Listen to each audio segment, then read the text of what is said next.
Hello friends, welcome to the Aroma Eats. இன்னைக்கு நம்ம சேனலில் மான்சூன் அண்ட் வின்டர் ஸ்பெஷலாக நம்ம ஒரு ஹெல்தியான சூப் ரெசிபி தான் பார்க்க போகிறோம். அது என்னன்னு பார்த்தீங்கன்னா மஷ்ரூம் சூப். இதில் மைதாக்கு பதிலாக நம்ம ஓட்ஸ் சேர்க்கறதுனால இது வெயிட் லாஸ்க்கும் ரொம்ப ஹெல்ப்ஃபுல்லாக இருக்கும். இந்த சூப் எப்படி செய்யலான்னு பார்க்கறதுக்கு முன்னாடி நம்ம சேனலுக்கு இப்போ தான் ஃபஸ்ட் டைம் வரீங்கன்னா கண்டிப்பாக சேனலை சப்ஸ்கிரைப் பண்ணிக்கோங்க. நோட்டிஃபிகேஷனுக்கு பெல் ஐக்கானையும் கிளிக் பண்ணிக்கோங்க. இது செய்கிறதுக்கு ஒரு கடாயில் பட்டர் 1 டேபிள் ஸ்பூன், வெங்காயம் சின்ன சின்னதாக நறுக்குனது 1, பூண்டு 1 டேபிள் ஸ்பூன், அதுவும் சின்ன சின்னதாக நறுக்கிக்கோங்க. இதை லைட் ப்ரௌன் ஆகிற வரைக்கும் வதக்கிக்கலாம். இது நல்லா வதங்கினதுக்கப்புறம் நம்ம மஷ்ரூம் ஒரு 1/4 கிலோ அளவு சின்ன சின்னதாக நறுக்கி அதை சேர்த்துக்கலாம். சேர்த்து இதை ஒரு 2 நிமிஷம் மீடியம் ஃப்ளேம்லேயே வதக்கணும். மஷ்ரூமில் லைட்டாக தண்ணி விடும், அதனால பரவாயில்ல. இப்போ உப்பு ஒரு டீஸ்பூன் அளவு சேர்த்துக்கலாம். Black pepper 1 teaspoon. இதை ஒரு 1 நிமிஷம் வதக்கிக்கலாம். இப்போ இதை மூடி வச்சு ஒரு 5 நிமிஷம் லோ ஃப்ளேம்லேயே குக் பண்ணுங்கள்.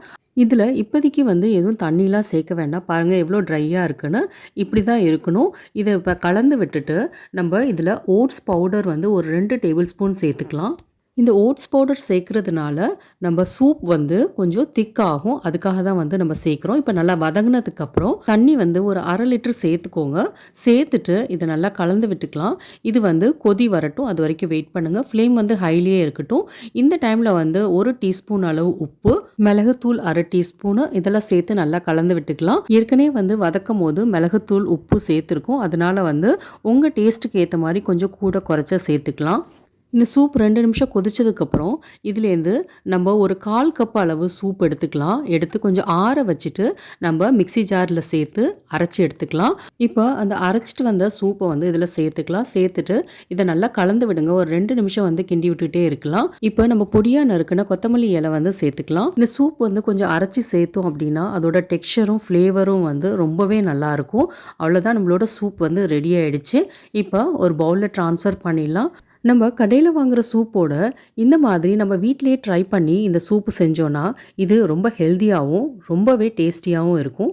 இதில் கொஞ்சம் கொத்தமல்லி இலை போட்டு கார்னிஷ் பண்ணிவிடுங்க. அவ்வளோதான், நம்மளோட சுவையான சூப்பரான ஹெல்த்தியான மஷ்ரூம் சூப் ரெடி. இந்த சூப்பை பிரேக்ஃபாஸ்ட்க்கோ இல்லை டின்னருக்கோ கண்டிப்பாக ட்ரை பண்ணி பாருங்கள். ட்ரை பண்ணி பார்த்துட்டு எப்படி வந்துச்சுன்னு கமெண்ட் பண்ணுங்கள். இந்த சூப் ரெசிபி உங்களுக்கு பிடிச்சிருந்துச்சுன்னா லைக் பண்ணுங்கள். உங்கள் ஃப்ரெண்ட்ஸ் அண்ட் ஃபேமிலியோட ஷேர் பண்ணுங்கள். என்னோடய சேனலை இது வரைக்கும் சப்ஸ்கிரைப் பண்ணலைன்னா சப்ஸ்கிரைப் பண்ணிக்கோங்க. நோட்டிஃபிகேஷனுக்கு பெல் ஐக்கானையும் கிளிக் பண்ணிக்கோங்க. தேங்க்யூ.